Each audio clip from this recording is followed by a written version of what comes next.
Hey friends! All right, I'm gonna show you my absolute favorite, which is a rosette cake. This is the same kind of pattern you do to make a rose on a cupcake, only we're doing it on a cake. So I'm gonna do rosettes on the top and the side. You can just do the sides if you want to leave the top smooth, especially if you're putting like a topper on it. So like I have this nice and smooth. I could leave the top if I wanted, or I can do the whole thing if I want it to be covered in roses.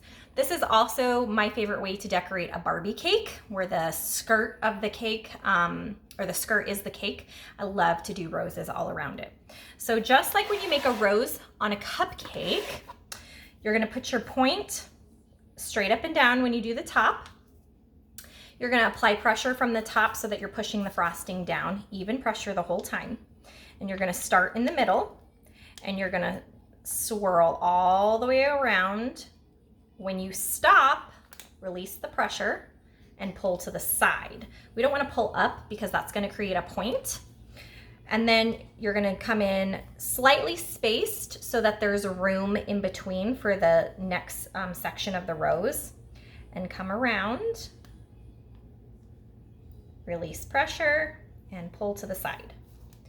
Same thing, I'm gonna come in with a little bit of space in between these flowers so I can fill it in, release pressure, pull away, okay?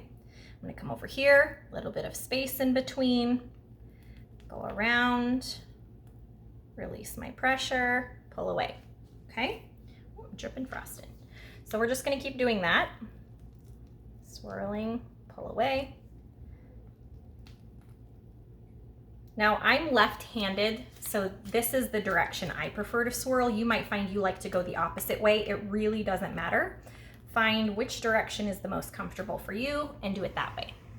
So there's my top. And anywhere where I might have a little bit of a hole, like on the edges, you can come in and just do a small flower, which is just taking your tip, applying some pressure, and pulling straight out. Just like that, and gives you a cute little flower bud. Just like that. So then to do the sides, I'm gonna do the exact same thing. I want my bag to be nice and straight out from the side. And I'm gonna make sure that when I go, I'm gonna start slightly below so there's room for me to swirl up to the edge of the cake. So I'm gonna go up and around, come back underneath and pull to the side. Just like that. I'm gonna make sure when I go up and around that I touch the edge here so that I'm not leaving any gaps. So then I'm gonna come in, a little bit of space in between, swirl up and around, pull to the side. Up and around, pull to the side. And just keep going around and around and around, okay? Just like that, okay? Now, when you get all the way around, then you're gonna come back around and go underneath. And it's really important to make sure that you get right up underneath that one so there's no gaps. And you're also gonna kind of stagger your flowers so that the heart of the flower is in between the two you had done before. So I'm gonna show you.